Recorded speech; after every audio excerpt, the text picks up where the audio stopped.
इधर ना उधर, सीधे मुद्दे पर नजर। और क्या है आज की खबर, आप देखना शुरू कर चुके हैं न्यूज़ 18 आपके पुनीत के साथ मेरे सहयोगी आनंद भी मौजूद हैं। आज हम बात करने वाले हैं रूस और यूक्रेन के बीच चल रही जंग के खात्मे को लेकर हम तो बात आपको जानकारी पहुंचाते हैं, लेकिन बात चल रही है दरअसल अमेरिका रूस के बीच में, अमेरिका यूक्रेन के बीच में, लेकिन रूस और यूक्रेन के बीच में बातचीत नहीं चल रही है।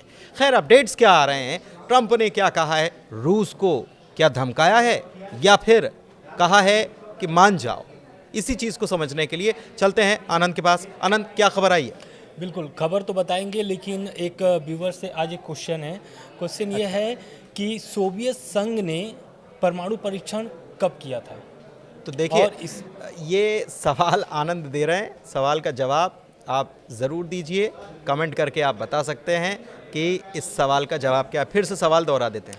सोवियत संघ ने परमाणु परीक्षण कब किया था? पहला परमाणु परीक्षण सोवियत संघ ने कब किया था? खैर, आप जवाब दीजिएगा और इस पर हम ज़रूर बात करने वाले हैं, लेकिन उसके पहले बात करेंगे जो खबर आई है उसकी। बिल्कुल, देखिए, दरअसल सऊदी अरब अभी जो है कि केंद्र बना हुआ है रूस यूक्रेन युद्ध समाप्ति को लेकर के। वहीं पर लगातार बैठकें चल रही हैं। कल बीते दिनों रूस और अमेरिका की दूसरी बैठक भी हुई थी, लेकिन इस बैठक के बीच में ये जो रूस अमेरिका की बैठक थी ये तो दब गई, लेकिन जो चर्चा में रही वो था यूक्रेन और अमेरिका की बैठक।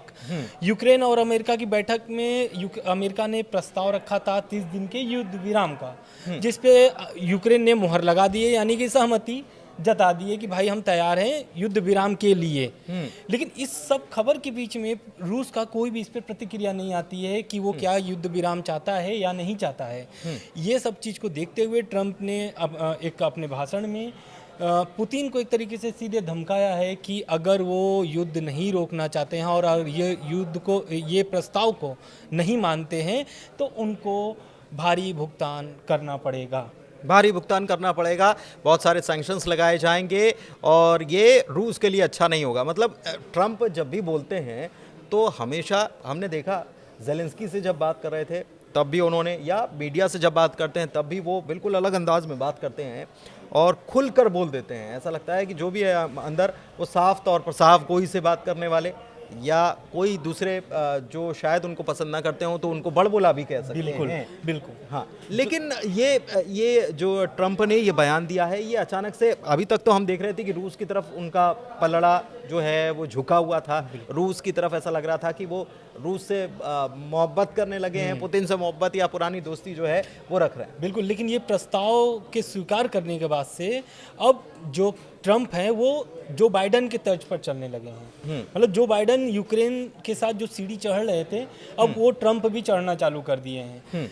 इसका कारण ये है कि रूस की तरफ से इसकी कोई प्रतिक्रिया नहीं आई थी। दूसरी बात, जो ट्रंप ने अपनी टीम भेजी थी सऊदी अरब में, यानी कि मार्को रूबियो को भेजे थे, वो मार्को रूबियो ने इस प्रस्ताव के बाद उन्होंने बयान जारी किया था, मतलब एक भाषण अपना वो बयान दिया था रूस के खिलाफ कि अब ये जो यूक्रेन है वो रूस के पाले में फेंक दिया है। उनका बस यही बयान ही था। तो मतलब इससे साफ स्पष्ट होता है कि अब रूस के ऊपर ही दारोमदार है कि क्या रूस इसको स्वीकार करता है या नहीं करता है। लेकिन जो ट्रंप का कल बयान था उससे हड़कंप मचा हुआ है। दरअसल धमकाने के बाद ट्रंप ने बताया है कि इस प्रस्ताव के बाद उन्होंने अगला चाल क्या चला है। उन्होंने दरअसल रूस के लिए एक टीम भेजी है अमेरिका ने, लेकिन इस टीम में कौन कौन है ये ट्रंप ने स्पष्ट नहीं किया। लेकिन एक टीम रूस पहुंचने वाली है, रूस जाके बात करेगी। और ये जो यूक्रेन ने प्रस्ताव स्वीकार किया है, इस प्रस्ताव को लेकर के वो पुतिन के सामने रखेंगे। और इस पर रूस और पुतिन का क्या इस पर फैसला होता है ये आने वाला समय बताएगा। लेकिन रूस ने एक जारी किया इस पर बयान। रूस ने बोला है कि जो भी ये प्रस्ताव है ये अमेरिका के साथ बैठक करके ही किया जाएगा, फैसला लिया जाएगा। लेकिन रूस ने यह भी बयान जारी किया है कि ट्रंप और पुतिन की फ़ोन पर बात हो सकती है इस विषय को लेकर के। ठीक है, फ़ोन पर बातचीत हो सकती है। इस बीच एक चीज़ और, वो है ये कि प्रस्ताव अमेरिका लेके आता है 30 दिनों का शांति प्रस्ताव। यूक्रेन सहमति जता देता है, यूक्रेन का प्रतिनिधिमंडल मौजूद रहता है, उनके साथ मार्को रूबियो की बातचीत होती है। यूक्रेन के राष्ट्रपति ज़ेलेंस्की से बातचीत नहीं होती है, जबकि ज़ेलेंस्की वहीं पर मौजूद थे। एक ये दिलचस्प घटनाएं हैं जो एक साथ एक समय पर हो रही थी।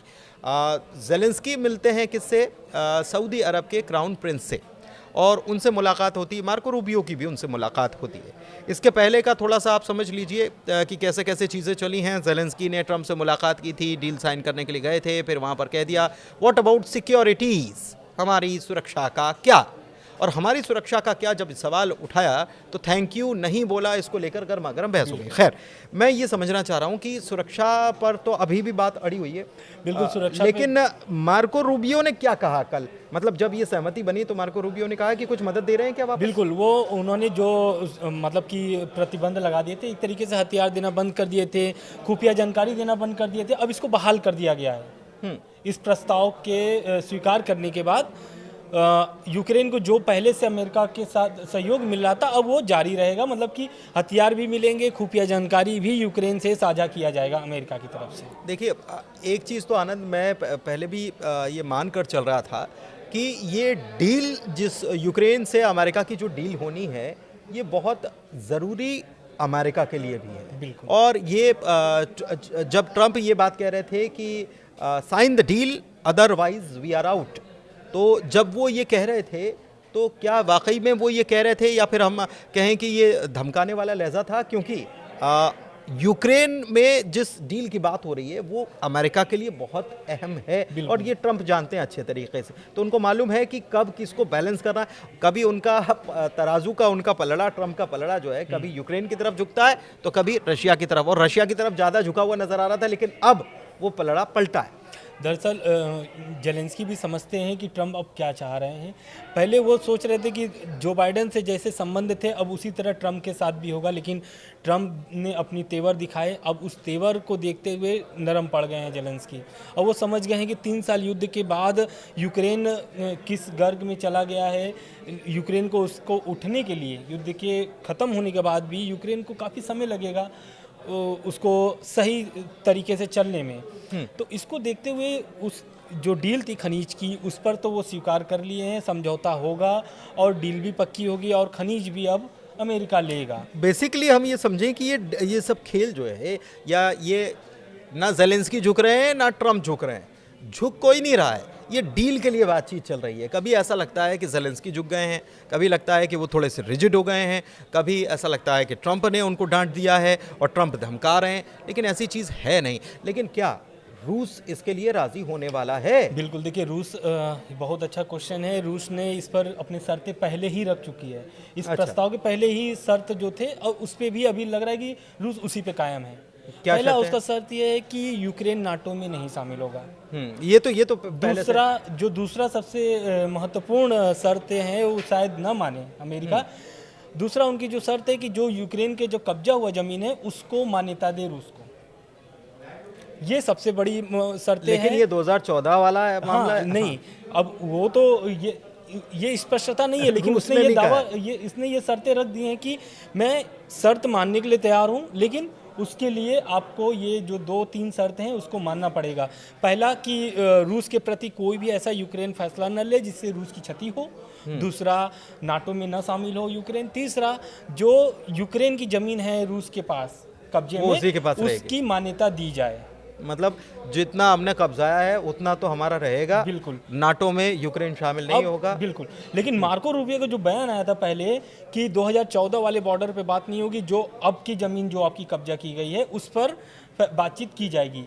इसलिए यूक्रेन को कहा था, लेकिन इसीलिए अब क्या है कि रूस का बयान आया है। रूस ने बोला है कि जो भी बातचीत होगी अमेरिका के साथ एक टेबल पर बैठ के बात होगी, ऐसे बात नहीं हो सकती। अब देखने वाली बात ये होगी कि प्रस्ताव को लेकर के पुतिन क्या करते हैं। जो प्रस्ताव लेकर के अमेरिकी टीम पहुंच ही रही है लगभग, मतलब लेकिन ये तो युद्ध खत्म करने वाला क्लॉजेस हैं या शर्तें हैं, लेकिन अभी तो फिलहाल युद्ध फौरी तौर पर 30 दिनों के लिए खत्म कर दिया जाए, इसकी बात हो रही है। बिल्कुल, तो क्या इसके लिए अलग शर्तें होंगी या वही शर्तें? नहीं, रूस का जो बयान आया है उससे स्पष्ट ये लगता है कि वो हमेशा के लिए युद्ध खत्म करना चाहते हैं।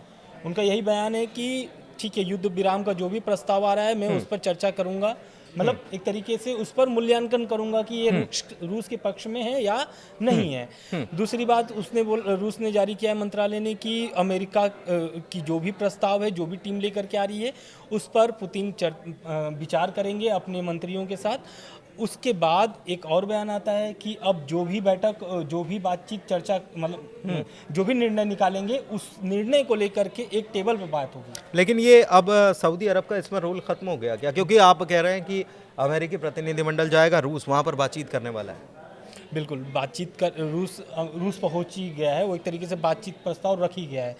तो अब देखना ये होगा कि, लेकिन रूस का एक बयान है कि वो फोन पे बात करेंगे पुतिन ट्रंप से इस विषय पर। हो सकता है तीसरी बैठक भी सऊदी अरब में ही हो, क्योंकि वो केंद्र बना हुआ, 2 बैठक वहाँ पे हो चुकी है।